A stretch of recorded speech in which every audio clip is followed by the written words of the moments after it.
Nous sommes bien contents ce matin d'être de retour dans la maison de Dieu, avec un beau soleil, avec beaucoup de frères et sœurs avec nous, bien que les temps soient un peu difficiles. Donc la première lecture que nous allons faire ce matin, c'est dans Exode chapitre 12, du verset 23 au verset 28. Je lis pour vous. Quand l'Éternel passera pour frapper l'Égypte et verra le sang sur le linteau et les deux poteaux de la porte, l'Éternel passera au-dessus de la porte et il ne permettra pas aux destructeurs d'entrer dans vos maisons pour frapper. Vous observerez cela comme une loi pour vous et pour vos enfants à perpétuité. Quand vous serez rentrés dans le pays que l'Éternel vous donnera selon la promesse, vous observerez cet usage sacré. Et lorsque vos enfants vous diront « Que signifie pour vous cet usage ?» vous répondrez « C'est le sacrifice de Pâques en l'honneur de l'Éternel qui a passé par-dessus les maisons des enfants d'Israël en Égypte, lorsqu'il frappa l'Égypte et qu'il sauva nos maisons, le peuple s'inclina et se prosterna. Et les enfants d'Israël s'en allèrent et firent ce que l'Éternel avait ordonné à Moïse, à Aaron, et ils firent ainsi. Que Dieu ait béni cette portion pour notre édification. Maintenant, nous allons passer un moment dans la prière. Seigneur éternel, nous remettons entre tes mains cette heure, cette journée. Nous sommes venus à vide devant toi, mais sachant que tu as fait pour nous de grandes provisions depuis le commencement. Maintenant, nous te prions de nous aider à être à l'écoute de l'Esprit, à être réellement attentifs à ta parole. Fais-nous grâce d'être un enfant obéissant, partout et en tout, au nom de Christ qui vit au siècle des siècles. Amen. Le sujet de ce matin, c'est Dieu est avec nous le jour comme la nuit. Quand on dit le jour comme la nuit, il y a des gens qui font différence en tant qu'homme entre le jour et la nuit. Il semble dire que pendant le jour, l'Éternel voit bien, et la nuit, il ne voit pas bien. Et comme il manque un peu de capacité. Mais ce matin, je vous dis, il n'y a pas de différence pour Dieu entre jour et nuit. Ce qu'il fait pendant le jour, il peut le faire aussi pendant la nuit. Donc ce matin, puisque Dieu a un travail qu'il va faire pendant la nuit, pense pas qu'elle est limitée dans son pouvoir et que le jour, il travaille mieux. Non, il fait tout à merveille, que ce soit le jour ou que ce soit la nuit. Dans ces jours-ci, nous vivons des temps difficiles. Des temps difficiles parce que nous voyons partout des remarques, que les portes sont fermées, les choses vont au ralenti, les gens ne sont pas en grand nombre dans les rues, il y a restrictions partout. Mais nous ne pouvons pas dire que nous sommes des chrétiens, nous avons la liberté de faire ce que nous voulons, non. Dieu nous demande d'être obéissants, d'être dociles, comment nous agissons aux autorités, car ces autorités sont là pour nous aider. C'est Dieu qui les a placés avec des armes pour nous aider quand ça ne va pas bien. Eh bien, nous ne devons pas dire que nous n'allons pas les respecter. Nous devons les respecter, nous devons les écouter et faire exactement ce que Dieu dit pour que nous ne soyons pas des chrétiens rebelles. Donc, c'est pourquoi ce matin, nous ne sommes pas ensemble, mais nous essayons quand même de garder la ligne pour pouvoir proclamer la parole et être ensemble physiquement. Dieu apparut à Moïse et dit, « Je suis le Dieu d'Abraham, d'Isaac et de Jacob. J'entends les souffrances et j'ai vu la douleur de mon peuple en Israël, en Égypte. Je viens pour que tu ailles, en quelque sorte, délibérer mon peuple en Égypte. » Mais le plus souvent, quand Dieu vient à nous, nous pensons qu'il nous faut toute la force, toute la puissance. C'est nous qui allons faire les choses. Loin de là, car quand Dieu envoie, il pourvoit, et c'est lui qui donne toutes les capacités. Quand il dit à Moïse, j'entends les cris de mon peuple, je vous envoie en Égypte, Moïse commença par dire que, Seigneur, je ne peux pas, C'est comme s'il regarde à lui pour dire ma force est trop petite, je n'ai pas de capacité. La tâche est trop grande pour moi. Dieu était obligé de dire à Moïse, je te connais. C'est moi qui ai fait ta bouche. Si je t'envoie, vous êtes capable. Mais Moïse ne croyait pas ce que Dieu lui disait. Il luttait toujours avec Dieu. Et finalement, Dieu était obligé de lui dire, voici ton frère, Aaron, qui a 83 ans. Je sais qu'il parle mieux que vous. Prends-lui, allez avec lui en Égypte. Il sera votre serviteur, mais vous, vous êtes mon serviteur. C'est ça ce que je te veux, même si que vous savez, vous sentez que vous ne pouvez pas, même si les hommes te disent que vous ne pouvez pas. Mais moi, je dis, suis avec toi, j'ai fait ta bouche, vous serez capable de faire cette mission. Et finalement, Moïse partit, il arriva en Égypte. Il a vu Pharaon. Maintenant, il fait exactement là ce qu'il avait fait, Moïse, c'est-à-dire à Canaan, où est-ce qu'il a rencontré Dieu, bien sûr, dans le désert, sur la montagne d'Horeb. Quand il a appelé Dieu, lui dit, mais qu'as-tu à la main? Il a dit, j'ai une verge. Et Dieu lui dit, jette-la par terre. Moïse l'a jetée par terre. Qu'est-ce qui était arrivé? La verge devint un serpent, un grand serpent. Moïse allait prendre la fuite, mais Dieu dit, non, restez là. Vous êtes avec moi. Reprenez-le par la queue. C'était une mauvaise chose, comme j'avais dit dans un message précédent, de prendre un serpent par la queue. Il peut retourner la tête pour vous piquer. Mais Dieu lui dit, par la queue, prenez-le. Et Moïse l'a fait, et le serpent redevint encore un bâton. Donc c'est avec ce bâton qu'il est arrivé en Égypte, disant au père, à Pharaon et ses troupes, Dieu dit, laissez aller mon peuple pour me servir dans le désert. Si vous ne laissez pas partir mon peuple, je vais vous frapper par des plaies. Moïse a jeté le bâton par terre, le bâton redevint. Ça devint un grand serpent, comme avant. Mais pourtant, Pharaon a fait la même chose par ses enchanteurs. Mais les autres serpents ont été agloutis, avalés par le serpent de Moïse. Ça veut dire que Dieu est plus fort. Dieu est capable de faire ce que vous ne pouvez pas faire. Finalement, Pharaon pensait que c'était une plaisanterie. Il s'est levé le matin pour aller à la douche ou bien pour aller dans les rivières pour prendre son bain, je ne sais pas. Et puis Dieu dit à Moïse et à Aaron, allez le rencontrer. Parlez-lui de ce que je vous dis. Et puis vous verrez. Moïse a parlé à Aaron, du moins à Pharaon. Pharaon ne voulait pas respecter ou accepter la parole de Dieu. Dieu dit à Moïse, jetez le bâton par terre. Il a fait, ça devient du sang. Maintenant, c'est la première plaie parmi les 10. Le bâton vient du sang et il n'y avait pas de l'eau pour son bain. Il n'y avait pas de l'eau à boire. Il y avait rien. Le pays était dans un problème terrible parce qu'il n'y avait pas d'eau. Il y avait du sang partout dans la maison. Maintenant, Pharaon est retourné chez lui. Le lendemain, Moïse revient encore pour dire à Pharaon, allez vous laisser partir le peuple de Dieu pour qu'il le serve dans le désert? Pharaon ne voulait pas. Moïse a frappé encore pour la deuxième plaie.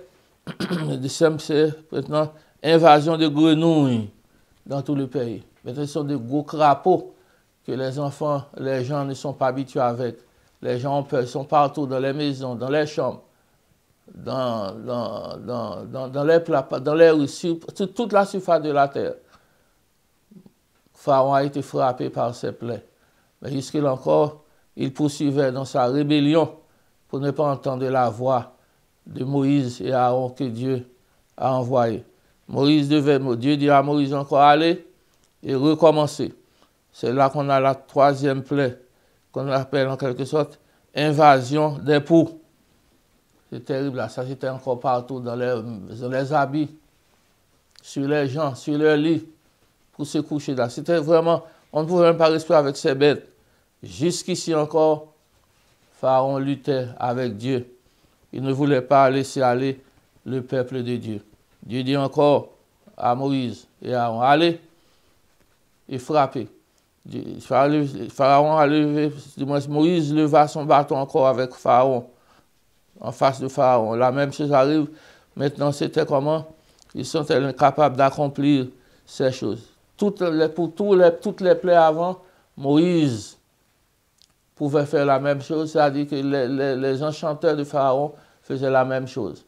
Mais maintenant, à cette quatrième-là, Pharaon ne peut plus refaire ce que Dieu a fait. Maintenant, Dieu est au-dessus de toutes les choses. Pharaon est retourné, il ne voulait pas encore laisser le peuple de Dieu pour aller dans le désert pour le servir. Alors on est passé à la cinquième, c'est la peste sur les troupeaux. La peste sur les troupeaux. C'est réellement dur pour le peuple. Pharaon dit peut-être maintenant, allez avec comment vos familles, laissez vos familles, vos enfants, tout ce que vous avez, vous hommes seulement, vous des hommes, allez et servez l'Éternel. Encore là, Pharaon dit non, je ne peux pas aller avec les mains vides, sans laisser nos parents, nos enfants en arrière, car nous sommes un peuple de Dieu et des serviteurs de Dieu. Si les hommes sont partis, les femmes doivent partir aussi avec leurs enfants, car nous apprenons aux enfants comment servir l'Éternel, mais c'est en faisant, c'est en notre présence. Jusque-là encore, Pharaon poursuivait dans sa désobéissance, dans sa rébellion. Il ne voulait pas permettre au peuple de Dieu de se retirer. Il est obligé de passer par d'autres plaies. Je vais continuer un petit peu. Donc, la grêle qui frappe les récoltes. Terriblement, il n'y avait presque rien à manger. Tout est détruit, avec des sauterelles encore. Maintenant, à la 9e plaie, qui est la plaie qu'on pourrait appeler, la terre était couverte en quelque sorte de ténèbres. On ne se voyait pas les uns. Figurez-vous, on est dans un pays, ou bien dans ce grand pays, en blackout, le ciel est couvert, il n'y a pas de lumière partout. Ces ténèbres étaient tellement épaisses, c'est comme si on pouvait les toucher comme un habit, comme un arbre, comme un morceau de bois. C'était une chose extraordinaire, frappé par des ténèbres. Alors, Pharaon voit que la situation est difficile. Ses conseillers lui disent, Pharaon, c'est sérieux, c'est sérieux. Nous sommes presque détruits. Maintenant, qu'est-ce qu'on va laisser aller ce peuple de Dieu? Pharaon appelle Moïse et dit, maintenant, cette fois-ci, partez avec des hommes, mais partez avec tout ce que vous avez, de famille, d'enfants, de femmes, mais pas de biens. Laissez tout dans le pays. Allez pour servir Dieu. Dieu a encore dit non, on ne sert pas Dieu avec les mains vides, c'est vrai. Il faut nos biens, nos bêtes pour présenter des sacrifices. Je pense que c'est bon ce que Moïse avait bien dit. Nous devons même couper ou bien prendre l'exemple de Moïse. Nous n'élevons pas des enfants à faire ce qu'ils veulent, mais nous devons leur apprendre comment, en quelque sorte, servir avec leurs biens ce qu'ils possèdent. Car aujourd'hui, les bonnes familles qui servent l'Éternel avec leurs biens, eh bien aujourd'hui, sont contents d'avoir élevé leurs enfants de la même. Figurez-vous, nous ne pouvons pas nous rencontrer à l'église, il n'y a rien. Il y a des églises, peut-être si n'était pas la grâce de Dieu qui fermeraient leurs portes. La situation est tellement difficile. Mais ceux qui connaissent leurs responsabilités, on n'a pas besoin de leur parler tout le temps parce qu'ils savent que faire. Ils savent qu'il faut trouver moyen quand même pour faire arriver à l'église nos biens parce que Dieu en a besoin pour son service. C'est ainsi que Pharaon dit à Moïse, allez, mais sans des biens. Mais Moïse dit non, il a résisté, il faut que nos biens soient avec nous. C'est là que nous prenons des brebis, des agneaux, en quelque sorte, pour servir l'Éternel. Maintenant, quand Moïse retourne auprès de l'Éternel, il dit, jusqu'ici, ça ne marche pas. Dieu dit à Moïse, ne vous inquiétez pas. C'est moi qui ai causé ces choses. J'ai endurci le cœur de Pharaon pour qu'il ne vous laisse pas partir, pour que ma gloire soit éclatée sur Pharaon. Le monde entier saura qui je suis. Naturellement, c'est une parole qu'on dit toujours, qu'on dit en passant. Quand c'est quelqu'un vient, qu'il est bon, il sait comment parler, il dit, vous saurez aujourd'hui de quel bois je m'échauffe. C'est pourquoi peut-être Dieu dit à Pharaon, ne vous inquiétez pas, tout ça c'est moi, pour qu'on saura qui je suis, moi l'Éternel, le Dieu Tout-Puissant. Et ainsi l'Éternel dira à Moïse, c'est la dernière fois que vous allez retourner auprès de Pharaon. Quand vous retournerez en Égypte, vous direz aux familles, à mes enfants, aux enfants d'Israël, ce soir, c'est le premier des mois de l'année pour vous, parce que je vais faire éclater ma gloire, vous serez libérés. Donc il dit, mais ce que vous allez faire, chacun doit se pouvoir, mais chacun doit prendre un agneau pour sa famille. Si la famille est trop petite, eh bien, c'est un agneau pour 2 familles. Maintenant, vous fermerez vos portes. Vous allez les faire rôtir sur le feu. Vous mangerez cet agneau avec du pain sans levain, avec vos chaussures aux pieds, et vos reins sains, et puis ensuite à la hâte avec votre bâton en main. Ça veut dire que, en d'autres termes, comme nous disons, ça va être rapide ce soir. Quand Dieu délivre, Dieu ne perd pas de temps à délivrer. Quand Dieu délivre, il délivre pour de bon. Ce soir, ça va être un coup terrible pour Pharaon. Dieu dit aux enfants d'Israël de vous préparer pour aller. Mais ce soir, je passerai. Je passerai pour frapper l'Égypte. Quand vous me placez du sang sur le linteau et les 2 poteaux de la maison, moi-même l'Éternel, je passerai et je ne permettrai pas à l'agent destructeur de vous frapper, car je dis non, moi-même l'Éternel, je suis votre Dieu. Mais Israël a bien compris la parole, car nous disons que si le sang des boucs et des taureaux ont pu en quelque sorte protéger ces Juifs dans leur maison, à plus forte raison, le sang de Christ protège. Mais les Juifs avaient vraiment fait ce que l'Éternel avait demandé de faire. Au soir, Dieu vient pour la 10e plaie pour frapper. Ce qui était arrivé, eh bien, on entend des cris dans la maison des gens qui ne connaissent pas Dieu. C'est vraiment étonnant de le voir. On entend des cris dans toutes les autres maisons. Mais dans la maison de départ, même un cri, même un chien n'aboyait pas. Toutes les bêtes sont bien gardées. Tous ceux qui appartenaient à Israël étaient bien gardés. Et pourtant, les gens qui ne connaissaient pas Dieu, qui n'avaient pas de sang sur les linteaux, on entendait pleurs, des cris. Le premier-né de Pharaon, la mort. Premier-né de tout le peuple, la mort. Mais les premiers-nés des enfants d'Israël étaient joyeux, contents de leur maison, parce que Dieu était là. Ils se comportaient comme réellement de vrais enfants qui écoutaient la parole de Dieu. Je pense que, en quelque sorte, cette épidémie qui est arrivée nous enseigne beaucoup de choses.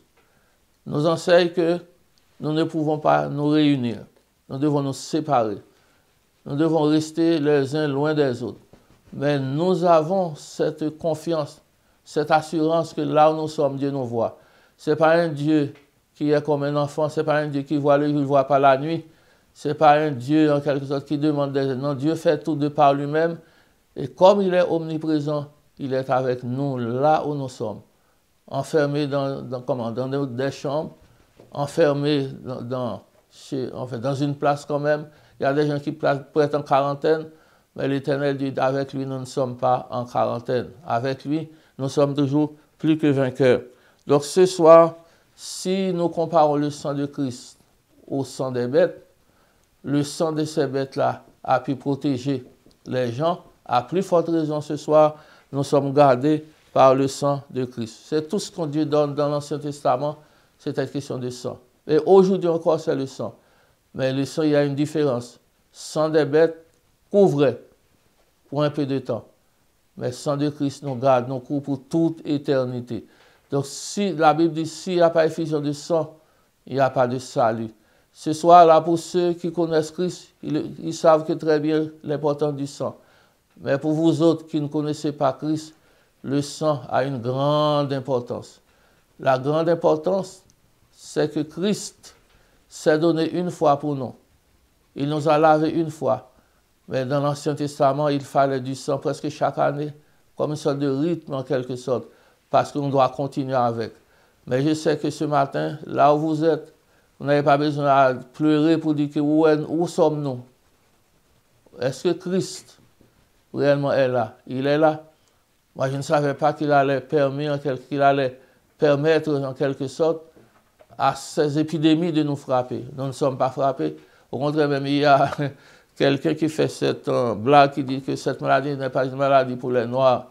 Mais finalement, après avoir ainsi parlé, j'entends chez nous, il y a 3 personnes qui sont frappées. Donc Dieu n'est pas un Dieu injuste. Il montre que même si vous êtes noir ou n'importe qui, c'est une loi pour tout le monde. Dieu a frappé, mais il sait où ses enfants se trouvent. Il a bien dit, quand je verrai le sang, je passerai au-dessus. Aujourd'hui, il n'y a pas de vraiment fléau à frapper notre maison. Même si nos enfants sortent pour aller à l'école, même si nous sommes dans des rues, nous avons Dieu avec nous qui nous protège, car il ne permettra pas que ses enfants soient frappés contrairement à sa volonté. Donc ce matin, nous ne sommes pas ensemble, mais nous étions joyeux de savoir que Dieu est pour nous. Si Dieu est pour nous, qui sera contre nous? Personne. Alors aujourd'hui, passez le message à ceux qui n'ont pas peut-être le pouvoir ou la chance de l'entendre. Dis-leur en quelque sorte que Christ est la réponse à toutes choses.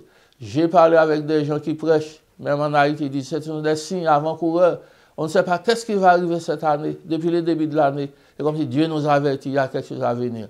Mais heureusement, nous sommes couverts. Vous qui n'êtes pas couverts, qu'allez-vous faire? Où irez-vous? Nous vous offrons ce matin le salut par le sang de Christ. Ce n'est pas le sang qui donne le salut, mais la foi au sang de Christ. C'est notre délivrance. Que Dieu nous garde ce matin, qu'il nous fasse grâce de continuer à marcher avec lui et de reprendre ce message pour ceux qui périssent. Amen.